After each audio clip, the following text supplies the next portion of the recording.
उससे अगला ऑप्शन आपका है फॉर्मेट का। तो फॉर्मेट का मतलब है कि आपने, ये मोस्ट इंपॉर्टेंट ऑप्शन है फॉर्मेट का। तो फॉर्मेट के लिए आप क्या करेंगे, मसलन यहाँ पर हम एक और कॉलम इंसर्ट कर लेंगे। यहाँ पर इंसर्ट करते जाएंगे तो थोड़ा थोड़ा आगे आपका डेट आता जाएगा। ये आगे आ गया। अब यहाँ पर ये क्या है कि आपका ऑप्शन है रो हाइट का और auto fit to row height. यहाँ पर रो हाइट का मतलब है कि ये देखें, ये आपकी हाइट है, ये आपका सेल है, सेल की हाइट है 6 नंबर जी सेल है, ये देखें ये आपकी ही हाइट है। ये ऊपर से नीचे ये क्या है, ये जो ऊपर से नीचे आपको जो लंबाई नज़र आ रही है ये आपकी हाइट है। यहाँ पर इनको सिलेक्ट करते हैं, ये देखें ये आपने दरमियान में इसके रख दिया। तो ये पूरी की पूरी क्या है, ये आपकी यहाँ से लेकर यहाँ तक क्या है, ये आपकी ऊपर से नीचे हाइट है। इस तरह आप इनकी हाइट बढ़ाना चाहते हैं, यहाँ से आप डायरेक्टली भी बढ़ा सकते हैं। ये देखिए आप इनको ड्रैग करते हैं तो ये आपकी डायरेक्टली भी बढ़ रही है। लेकिन अगर आप यहाँ पर डायरेक्टली की बजाय आप यहाँ पर उसकी नंबरिंग देकर बढ़ाना चाहते हैं, मसलन यहाँ पर आप 10 नंबर से लेकर 15 नंबर तक आप इनको सिलेक्ट करते हैं, आप फॉर्मेट में जाते हैं और रो हाइट के ऊपर क्लिक करते हैं। तो यहाँ पर आपको बता रहा है कि रो हाइट आपकी क्या है, 15 पॉइंट है। तो 15 पॉइंट की बजाय आप यहाँ पर 20 पॉइंट कर देते हैं, 20 कर देते हैं और ओके करते हैं। ये देखें ये 20 पॉइंट क्या हो गई है, ये आपकी जो रो की हाइट है वो क्या हो गई है, वो आपकी बढ़ गई। ये देख रहे हैं आपकी, ये आपको बड़ा नज़र आ रहा है। बाकी जो है वो अपनी ओरिजिनल हालत में है। ये देखिए इसकी हाइट इतनी है लेकिन इनकी क्या हो गई है, इनके थोड़ा सा साइज़ बढ़ गया है। इसी तरह आप यहाँ पर इनका साइज़ मसलन कम करना चाहते हैं या बढ़ाना चाहते हैं, मसलन आप बढ़ाना चाहते हैं तो रो हाइट में जाते हैं और यहाँ पर आप उनका 30 साइज़ कर देते हैं। उसके बाद आप ओके करते हैं, देखते हैं ये देखें ये सारों का साइज़ क्या हो गया है, आपकी सारों का साइज़ 30 हो गया। इसी तरह इनका कम करना चाहते हैं, आप 10 करना चाहते हैं, 10 के ऊपर आप क्लिक करते हैं, ओके करते हैं, ये देखिए इनका साइज़ क्या हो गया। बाकी नीचे का साइज़ वैसा का वैसा है, जो आपने सेलेक्ट किया है उनका साइज़ क्या हो गया है, कम हो गया। उसके बाद auto fit to row height के जो आपकी ओरिजिनल हालत है ऑटो फिट हो जाएगा खुद ब खुद, जो आपकी ओरिजिनल होगी। तो उसके ऊपर आप क्लिक करते हैं तो ये देखें ये ओरिजिनल जो आपका साइज़ होता है उसमें क्या हो जाता है, आपका कन्वर्ट हो जाता है। कोई बड़ी है छोटी है तो उसके लिए आप क्या करते हैं, ऑटो फिट कर देते हैं। यहाँ पर हम इनको यहाँ पर इसको बड़ा कर देते हैं, छोटा कर देते हैं। तो ये आपकी कोई आपका रो की हाइट ज़्यादा है, किसी की कम है, तो इन सारों को आप ओरिजिनल हालत में लेकर आना चाहते हैं तो उनको आप सिलेक्ट करेंगे एरिया को। उसके बाद आप यहाँ पर auto fit to row height के ऊपर क्लिक करेंगे, देखेंगे तो ये क्या हो जाएगी, उनकी हाइट ओरिजिनल पोजीशन जो उनका बाय डिफ़ॉल्ट साइज़ होता है उसमें क्या हो जाता है, उनका कन्वर्ट हो जाता है। उसके बाद अगला ऑप्शन उसी तरह ही है, जिस तरह आपकी रो हाइट है इसी तरह आपकी कॉलम विड्थ है। ये जो आपका कॉलम है ये F नंबर कॉलम है जी, इसका ये साइज़ है, ये देख रहे हैं यहाँ से लेकर यहाँ तक। इसका आप यहाँ से भी बढ़ा सकते हैं, इसका साइज़ कम कर सकते हैं। उसके बाद यहाँ पर H नंबर कॉलम है तो H नंबर कॉलम को आप साइज़ बढ़ा सकते हैं। ये देखिए हम बढ़ा रहे हैं, कम कर रहे हैं, यहाँ से भी बढ़ा कम कर सकते हैं। और दूसरा तरीका है कि यहाँ से भी आप क्या करते हैं, कॉलम की विड्थ को बढ़ा और कम कर सकते हैं। यहाँ पर 13 साइज़ है तो यहाँ पर 13 की बजाय हम 10 उसका कर देते हैं तो ये क्या हो जाएगा, ये कम इसका साइज़ हो जाएगा। इसी तरह यहाँ पर हम कॉलम विड्थ में उसका साइज़ हम कर देते हैं 19 कर देते हैं, ओके करते हैं। ये देखें इसका साइज़ क्या हो गया, इसी का साइज़ बड़ा है, बाकियों को नहीं बड़ा क्योंकि उनको हमने सेलेक्ट नहीं किया हुआ। तो यहाँ पर हम इसको सिलेक्ट कर लेते हैं, दोबारा रो हाइट और कॉलम विड्थ में जाते हैं और यहाँ पर हम क्या कर 19 कर देते हैं, ओके करते हैं। तो ये देखें इसका साइज़ भी बढ़ गया है। उसके बाद उससे अगला ऑप्शन है आपका auto fit to column width. तो ऑटो फिट कॉलम विड्थ के ऊपर क्लिक करेंगे तो ये क्या हो जाएगा, ऑटो फिट टू कंटेंट के हिसाब से ये फिट हो जाएगा। तो ये भी हम अभी चेक करते हैं। उसके बाद है डिफ़ॉल्ट विड्थ। डिफ़ॉल्ट विड्थ के ऊपर आप क्लिक करते हैं तो ये आपको बताता है कि आपकी जो डिफ़ॉल्ट विड्थ होती है वो 8.43 होती है। तो उससे अगला ऑप्शन है आपका ऑटो फिट कॉलम विड्थ। ये मोस्ट इंपॉर्टेंट ऑप्शन है। इसका मतलब है कि जो आपका डेटा पड़ा हुआ है, मसलन आपका जो ये आपका कॉलम है, इस कॉलम के अंदर जो डेटा पड़ा हुआ है उस हिसाब से ये क्या हो जाएगा, बड़ा हो जाएगा। यहाँ पर हम इसका साइज़ छोटा कर देते हैं। ये देखिए आपका जो मुदस्सर अब्बास है, उसके बाद ये डेटा ये आपको नज़र नहीं आ रहा, तो आप चाहते हैं कि इस हिसाब से क्या हो जाए, बड़ा हो जाए। तो मसलन फैसल तनवीर के अंदर क्लिक है, यहाँ पर आप फॉर्मेट में जाते हैं और auto fit to column width के ऊपर क्लिक करते हैं, यहाँ पर ओके करते हैं। ये देखिए इसका साइज़ बढ़ गया। अब फैसल तनवीर नज़र आ रहा है लेकिन ये मुदस्सर अब्बास नज़र नहीं आ रहा। तो मुदस्सर अब्बास के हिसाब से आप बड़ा करना चाहते हैं तो उसके अंदर आपको क्लिक करनी पड़ेगी और यहाँ पर क्या करेंगे, auto fit to column width के ऊपर क्लिक कर देंगे। ये देखेंगे तो कॉलम आपका क्या हो जाएगा, ऑटो फिट हो जाएगा जितना उसके अंदर डेटा होगा। यहाँ पर इसकी एग्जांपल ये है कि हम लिखते हैं मोहम्मद। ये देखिए हमने ना मोहम्मद नदीम अब्बास लिखा है, साबिर हुसैन लिखा है, अली लिखा है। अब ये देखिए इसके अंदर डेटा ज़्यादा है, इसके अंदर थोड़ा सा कम है, इसके अंदर बिल्कुल कम है। तो आप चाहते हैं ये जो मोहम्मद नदीम अब्बास है ये आप डेटा पूरे का पूरा शो करवाना चाहते हैं कि उस हिसाब से कॉलम का साइज़ क्या हो जाए, बड़ा हो जाए। तो यहाँ पर आप फॉर्मेट में जाएंगे, ऑटो फिट टू कॉलम विर्थ कर देंगे, ये देखेंगे खुद ब खुद आपका जो डेटा है उस हिसाब से कॉलम का साइज़ क्या हो गया, बड़ा हो गया। इसी तरह यहाँ पर साबिर हुसैन के अंदर जाते हैं और यहाँ पर ऑटो फिट टू कॉलम करते हैं, ये देखिए साबिर हुसैन अब एल का साइज़ बड़ा है, एम का साइज़ छोटा है, क्योंकि इसके अंदर जिस हिसाब का डेटा पड़ा हुआ है उस हिसाब से इसका क्या हो जाता है, साइज़ बड़ा हो जाता है। इसी तरह अली है तो अली के आगे ये देखें ये जगह छूटी हुई है, तो अली के हिसाब से आप उसका साइज़ रखना चाहते हैं, फॉर्मेट में जाते हैं, auto fit to column width के ऊपर क्लिक करते हैं। अब देखें ये इसका कॉलम का साइज़ बिल्कुल कम हो गया। तो जितना आपका सेल के अंदर डेटा पड़ा होगा उस हिसाब से आपका कॉलम बड़ा या छोटा हो जाएगा। यहाँ पर फीमेल है तो ये देखें राइट और लेफ्ट दोनों साइडों से जगह छूटी हुई है। आप चाहते हैं जितनी इसकी जगह बन रही है उस हिसाब से ये बड़ा छोटा हो जाए, तो यहाँ पर ऑटो फिट टू कॉलम कर देंगे, देखेंगे ये देखें उस हिसाब से क्या हो गया है, फीमेल के हिसाब से बड़ा। अब ये देख रहे हैं आप 10 के हिसाब से ये आपकी जगह राइट लेफ्ट जगह ज़्यादा छोटा है, तो यहाँ पर आप फॉर्मेट में जाते हैं, auto fit to column width करते हैं, ये देखिए उस हिसाब से क्या हो गया, बड़ा हो गया। अब ये आपको एस सीरियल नंबर नज़र नहीं आ रहा, तो सीरियल नंबर के हिसाब से आप इसको बड़ा करना चाहते हैं तो यहाँ पर ऑटो फिट टू कर देंगे, ये देखें ये सीरियल जिस सेल के अंदर होगा उस हिसाब से आपका डेटा बड़ा या छोटा पड़ा हुआ है उस हिसाब से आपको ये एडजस्ट करके देगा। तो ये बहुत इंपॉर्टेंट ऑप्शन है, इसको भी आप चेक कर सकते हैं।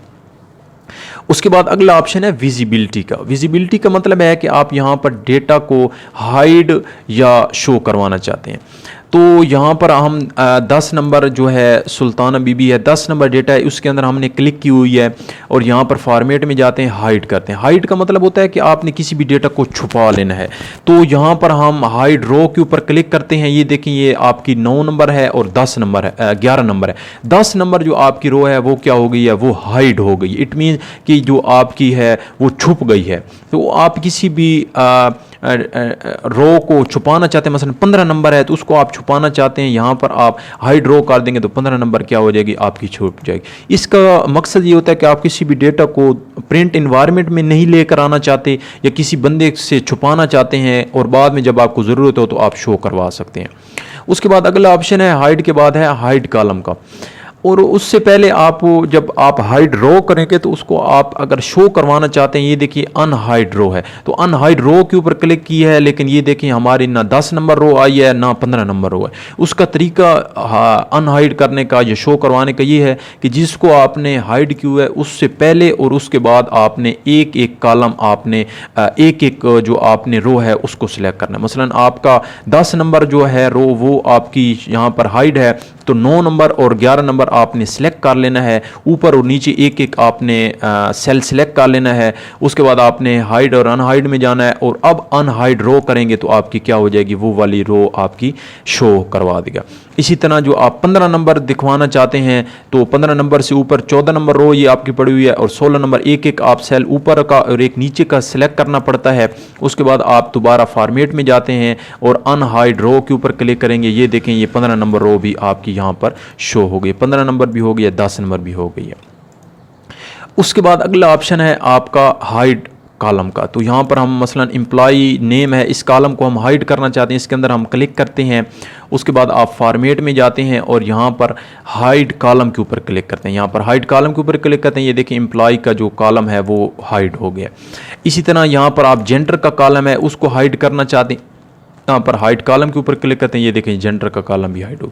अगर आपने इसको शो करवाना है तो आपको पहला उससे एक कॉलम पहले और एक बाद वाला कॉलम सिलेक्ट करना पड़ेगा। ये हमने 2 कॉलम सिलेक्ट कर लिए हैं, एफ और एच, ये देखें ये हमने 2 कॉलम।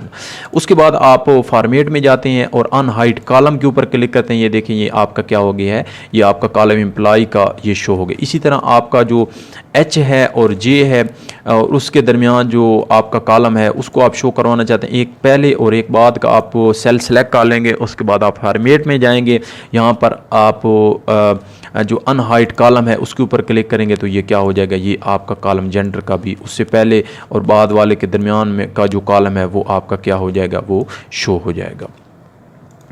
उसके बाद अगला ऑप्शन है आपका हाइड शीट का, कि आप इस शीट को हाइड करना चाहते हैं। शीट हाइड के ऊपर क्लिक करते हैं, ये देखें ये आपकी क्या हो गई है, ये शीट जो आपकी 1 नंबर है वो आपकी हाइड हो गई है। इसी तरह आप अगर अनहाइड शीट के ऊपर क्लिक करेंगे तो ये आपको बता रहा है कि आपकी 1 नंबर शीट हाइड है, तो उसके ऊपर आप क्लिक करेंगे, देखेंगे तो ये आपकी शीट क्या हो जाएगी, दोबारा आपकी शो हो जाएगी। उससे अगला ऑप्शन है रीनेम शीट का। रीनेम शीट का मतलब है कि आपने इस शीट का नाम रखना है, तो रीनेम शीट के ऊपर क्लिक करेंगे, ये देखें ये आपको यहाँ पर हाईलाइट कर रहा है। इस शीट का नाम हम रख देते हैं स्टूडेंट, STUD। इस शीट का हम नाम स्टूडेंट रिकॉर्ड रख देते हैं, एंटर दबाते हैं तो इस शीट का नाम क्या हो जाता है, स्टूडेंट। इस शीट का हम नाम रखना चाहते हैं तो दोबारा आप फॉर्मेट में जाते हैं, ये देखें रीनेम शीट का ऑप्शन है, या यहाँ पर आप इसके ऊपर राइट क्लिक करते हैं और रीनेम शीट का ऑप्शन यहाँ पर आपको मिल रहा है, तो रीनेम आप इसको करना चाहते हैं। इसका नाम आप रखना चाहते हैं STD। इस शीट का नाम रखना चाहते हैं, एंटर दबाते हैं तो क्या हो जाता है, इस शीट का नाम STD हो जाता है। इस तरह आप किसी और शीट का नाम आपने चेंज करना है तो राइट क्लिक करके रीनेम करेंगे तो आपका शीट का नाम क्या हो जाएगा, आपका नाम चेंज हो जाएगा। एंटर दबाएंगे तो नाम चेंज हो जाएगा। इसी तरह यहाँ पर आप उससे अगला ऑप्शन है मूव और कॉपी शीट, कि आपने इसका शीट को कॉपी करके आगे उसकी डुप्लीकेट लेनी है। तो यहाँ पर मूव और कॉपी के ऊपर आप क्लिक करेंगे तो यहाँ पर आपसे पूछ रहा है कि आपने इस शीट को मूव करना है। मूव का मतलब है कि एक जगह जिस तरह आप कट करते हैं कि यहाँ से उठाकर किसी और जगह पर रखना है, ये इसी की डुप्लीकेट बनानी है आगे। तो यहाँ पर हम मसलन यहाँ पर इस जो स्टूडेंट रिकॉर्ड है इसकी कॉपी आगे रखना चाहते हैं, तो यहाँ पर कॉपी के ऊपर क्लिक करते हैं, ओके करते हैं, ये देखें ये इसकी कॉपी बन गई। ये देखें ये रिकॉर्ड नंबर जो आपका है स्टूडेंट रिकॉर्ड है, ये भी आपका डेटा है, शीट है, और ये देखें स्टूडेंट नंबर रिकॉर्ड 2 नंबर की जो शीट है वो भी डेटा है, उसके अंदर वही सेम डेटा आपका क्या हो गया, कॉपी करके उसने रख दी। ये शीट अलग है और ये शीट अलग है, लेकिन उसकी कॉपी उसने रख दी है। इसी तरह मूव का मतलब है आपने मसलन स्टूडेंट रिकॉर्ड नंबर का डेटा मूव करना है, तो यहाँ पर आप मूव और कॉपी के ऊपर क्लिक करेंगे, मूव टू एंड कर देंगे और उसके बाद आप यहाँ पर ओके करेंगे तो क्या हो जाएगा, जो आपकी शीट है वो आपकी मूव हो जाएगी। ये देखें अब STD से पहले थी तो अब क्या हो गई, एंड पर आपकी मूव उसने करके रख दी है। इस तरह आप उसको मूव भी कर सकते हैं। उसके बाद यहाँ पर टैब कलर है कि आपका जो स्टूडेंट रिकॉर्ड है ये शीट है, इसका कलर देना है आपने, मसलन रेड कलर देना है, यहाँ पर रेड कलर देते हैं। ये देखिए इसका क्या हो गया, रेड कलर हो गया। बाकियों को कलर नहीं है तो इन सब को आप कलर वगैरह दे सकते हैं। यहाँ पर राइट क्लिक करके भी कलर दे सकते हैं। टैब कलर में आप इसका येलो देना चाहते हैं, इसका आप कलर यहाँ पर ये वाला कलर देना चाहते हैं, इसका आप यहाँ पर ये, तो मुख्तलिफ़ किस्म के आप यहाँ पर ये सब्ज़ कलर देना चाहते हैं, तो मुख्तलिफ़ किस्म की शीट के नीचे आप कलर देना चाहते हैं तो यहाँ पर आप कलर वगैरह भी यहाँ से भी दे सकते हैं टैब का कलर, और यहाँ से भी दे सकते हैं। तो ये आपका सारे का सारा क्या है, ये आपका फॉर्मेट का टैब है। तो बेसिकली आप यहाँ पर किसी भी शीट को अगर आपने प्रोटेक्ट करना है, इट मीन्स कि आपने ये जो आपके सामने शीट ओपन है इसके ऊपर आपने रिस्ट्रिक्शन लगानी है, या आपने किसी भी फ़ाइल के ऊपर पासवर्ड लगाना है, तो ये लगाना नहायत ही आसान है। कि पासवर्ड लगाने के लिए आप किसी भी फ़ाइल को सेव करते हैं तो यहाँ पर हम Ctrl+S करते हैं, सेव करते हैं, तो यहाँ पर आपसे पूछता है कि आपने इस फ़ाइल का नाम क्या रखना है। तो हम यहाँ पर डेस्कटॉप के ऊपर रख देते हैं और इस फ़ाइल का नाम हम रखते हैं, कोई भी नाम आप रख सकते हैं, ABASD आप इसका नाम रखते हैं। तो इसका नाम रखने के दौरान आप यहाँ पर ये नेम फाइल है, यहाँ पर नाम रखते हैं। नीचे आपको यहाँ पर ये ऑप्शन नज़र आ रहा है टूल का, तो इस टूल में आप जाएंगे और यहाँ पर आप जर्नल का एक ऑप्शन यहाँ पर आपको मिल रहा है, तो जर्नल ऑप्शन में आप चले जाएंगे, एक छोटा सा ये बॉक्स आएगा। तो इस बॉक्स में आपको 2 ऑप्शन मिल रहे हैं, एक पासवर्ड ओपन का एक ऑप्शन है, दूसरा है आपका पासवर्ड टू मॉडिफाई। तो यहाँ पर ओपन में आप पासवर्ड लिख लेंगे जो भी आप शीट के ऊपर लगाना चाहते हैं, अपनी पूरी की पूरी फाइल के ऊपर लगाना चाहते हैं। 1 2 3 हम यहाँ पर लिख लेते हैं। उसके बाद आपने क्या कर देना है, ओके कर देना है, और यहाँ पर आपने इस फाइल को क्या कर देना है, उसको सेव कर देना है। तो ये हमने क्या कर दिया, ये वाली फ़ाइल हमने सेव कर दी। अब हम इस फाइल को क्लोज़ करते हैं। अब ASD की ये फ़ाइल हम खोलते हैं, यहाँ पर इसको ओपन करते हैं। तो जब भी आप ओपन करते हैं तो ये देखिए आपसे पासवर्ड मांग रहा है, तभी ओपन कर रहा है।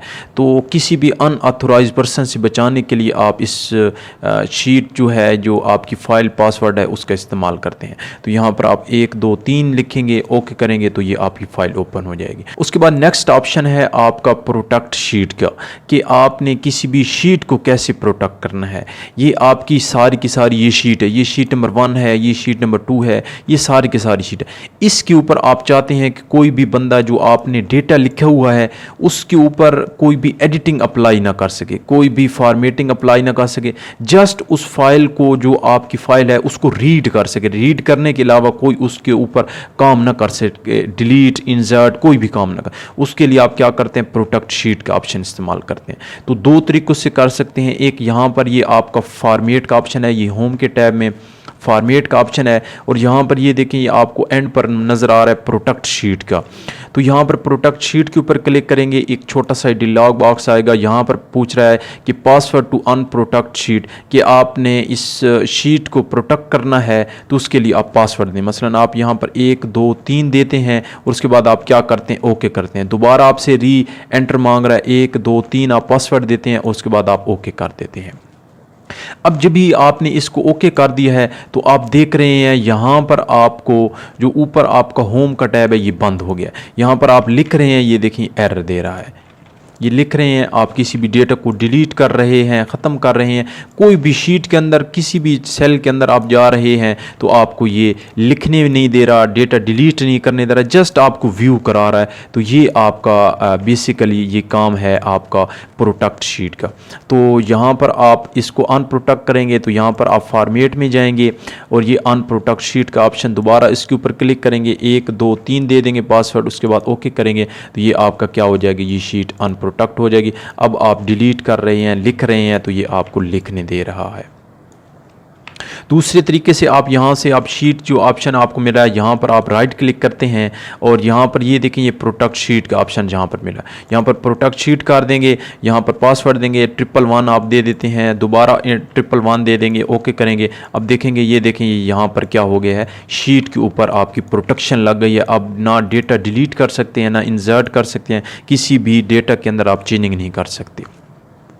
उसके बाद यहाँ पर दोबारा राइट क्लिक करते हैं, अनप्रोटेक्ट शीट करते हैं, 1 2 3 ये आप लिख देते हैं और ये क्या हो जाता है, ये आपको जो आपने पासवर्ड पहले दिया था वही देते हैं और ये आपका क्या हो जाता है, ये शीट प्रोटेक्शन का ऑप्शन बंद हो जाता है। लास्ट ऑप्शन है आपका यहाँ पर लॉक सेल का। अब यहाँ पर देख रहे हैं कि लॉक सेल का ऑप्शन आपका ऑन है, बुनियादी तौर पर ये देखें, ये आपका लॉक। तो आपकी जो शीट होती है, ये आपकी शीट है, ये सारी की सारी शीट जो आपकी है, इसके अंदर जो हर एक सेल होता है वो लॉक होता है, पहले से लॉक होता है। तो जब आप प्रोटेक्शन इसके ऊपर लगाते हैं तो सारों के ऊपर प्रोटेक्शन क्या हो जाती है, अप्लाई हो जाती है। लेकिन अगर आप चाहते हैं कि ये जो आप सेल है, मसलन ये आप ये वाला जो आपका एरिया है, इस एरिया को मसलन 2 कॉलम और आपने इतनी रोज़ ले ली हैं, इस एरिया के अंदर आप चाहते हैं कि प्रोटेक्शन ना लगे, बाकी सारों के ऊपर क्या हो जाए कि आप चाहते हैं कि उसके ऊपर आपकी शीट प्रोटेक्शन लग जाए। तो उसके लिए आप उस एरिया को सिलेक्ट करेंगे और यहाँ पर लॉक सेल है उस ऑप्शन को बंद कर देंगे। अब हमने क्या कर दिया, ये देखिए, ये लॉक ऑप्शन अब आपका बंद हो गया है। अब जो ये आपने एरिया सिलेक्ट किया हुआ है, इसके अंदर आप डेटा लिख सकते हैं जब आप प्रोटेक्शन लगाएंगे। तो हम दोबारा प्रोटेक्शन लगाते हैं, फॉर्मेट में जाते हैं, प्रोटेक्ट शीट के ऊपर क्लिक करते हैं और यहाँ पर हम पासवर्ड देते हैं 1 2 3, उसके बाद दोबारा देते हैं 1 2 3 और ओके कर देते हैं। अब देखते हैं, ये देखें, यहाँ पर आप लिख रहे हैं, ये आपको यहाँ पर जो आपके सेल लॉक थे, सारी की सारी शीट लॉक है आपकी, तो यहाँ पर आप नहीं लिख सकते। लेकिन ये जो एरिया आपने सेलेक्ट किया था, ये वाला, इसके अंदर आप लिखेंगे तो ये आपको लिखने देगा। क्यों? क्योंकि आपने इसके अंदर आपने लॉक का जो ऑप्शन है वो आपने बंद कर दी है। तो ये दोनों में ये फ़र्क है। तो बाहर आप जाकर लिखेंगे, ये देखें, ये आप साथ वाले में लिखेंगे तो ये आपको एरर देते रहेगा। लेकिन उस एरिया के अंदर लिखेंगे जिसको आपने अनलॉक किया था तो उसमें आप लिख सकते हैं। तो अनलॉक ऑप्शन ये आपका काम करता है। दोबारा आप इसको सिलेक्ट करके डिलीट कर देते हैं तो ये देखें, ये आपका डिलीट नहीं कर। क्यों? क्योंकि आपने एरिया ज़्यादा सिलेक्ट कर लिया। अब वही एरिया सिलेक्ट करेंगे जिसके अंदर आपने लॉक अनलॉक किया था, अब डिलीट करेंगे तो ये डिलीट कर देगा। तो दोबारा आप जाते हैं, यहाँ पर अनप्रोटेक्ट शीट के ऊपर क्लिक करते हैं, 1 2 3 दे देते हैं, पासवर्ड दे देते हैं, तो ये आपकी क्या हो जाती है, सारी की सारी शीट अब अनलॉक हो गई है। तो ये आपके 3 ऑप्शंस हैं, प्रोटेक्ट फाइल है, फाइल के ऊपर पासवर्ड लगाते हैं, प्रोटेक्ट शीट है कि आप शीट के अंदर जिस तरह हमने पासवर्ड लगाया है, और लॉक सेल है कि आपका हर एक सेल जो होता है वो लॉक होता है। अगर आप उनको अनलॉक करके रख देते हैं तो जब आप प्रोटेक्ट शीट का ऑप्शन ऑन करेंगे तो उसके अंदर आप लिख सकेंगे, बाकियों के अंदर आप क्या है कि आप इसके अंदर डेटा नहीं लिख सकेंगे। तो ये आपका ऑप्शन है प्रोटेक्ट शीट के रिलेटेड। उसके बाद यहाँ पर आपका ये जेंडर का ऑप्शन है। तो यहाँ पर मसलन आप प्रोटेक्ट शीट के अंदर आप जाते हैं, 1 2 3 पासवर्ड दे देते हैं, 1 2 3 पासवर्ड देते हैं। उसके बाद ओके, ये देखें अब इसके अंदर आप डेटा नहीं लिख सकते, इसके अंदर आप चेंजिंग वगैरह नहीं कर सकते क्योंकि आपके ये सेल हैं जो पहले से लॉक हैं। अगर आप इनको अनलॉक कर देते हैं तो यहाँ पर ये ऑप्शन भी हम चेक कर लेते हैं, 1 2 3 कर देते हैं और हम इनको अनलॉक कर देते हैं। ये जो जेंडर का कॉलम है इसको अनलॉक कर देते हैं। ये देखिए ये लॉक ऑप्शन जो है सेल का, इसको हम बंद कर देते हैं और अब हम करते हैं यहाँ पर प्रोटेक्ट शीट का ऑप्शन ऑन कर देते हैं, ओके करते हैं। यहाँ पर 1 2 3 दोबारा पासवर्ड देते हैं। अब देखेंगे तो बाकी सारे की सारी जो शीट है वो आपकी लॉक हो गई है, इसके अंदर आप नहीं लिख, लेकिन जिन सेलों को आपने यहाँ पर लॉक किया था तो लॉक का ऑप्शन बंद, उनके अंदर आप चेंजिंग करेंगे तो ये देखें ये आपकी चेंजिंग हो रही है। ये चेंजिंग इन जो आपने एरिया सेलेक्ट किया था इनके अंदर चेंजिंग कर सकते हैं, इनके अंदर आप चेंजिंग नहीं कर सकते। तो ये आपका मेन डिफरेंस था लॉक सेल का और प्रोटेक्ट शीट का।